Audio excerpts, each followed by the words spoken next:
18 জুলাই সেই 18, 19, 20, 21, 22 এই সময়গুলোতে আসলে কি হয়েছিল সেটা এখনো কেউ জানে না। সেই 19 জুলাই যেদিন শুক্রবার মসজিদ থেকে নামাজ পড়ে অনেক মুসল্লিরা তারা কিন্তু মিছিল করে গিয়েছিলেন এবং তাদের উপর মুহুর্মুহু গুলিবর্ষণ করে মেরে ফেলা হয়েছে বহু মানুষকে।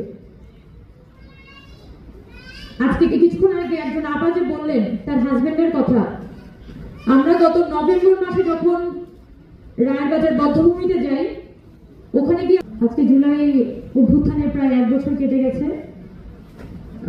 এর মধ্যে আমরা আহত এবং শহীদ পরিবারগুলোর কথা শুনেছি, প্রতি মুহূর্তেই কথা বলে যাচ্ছি। তো নতুন করে হয়তো বলার মতো কথা খুব কম, ছোট ছোট কিছু বিষয় এখানে উল্লেখ করি।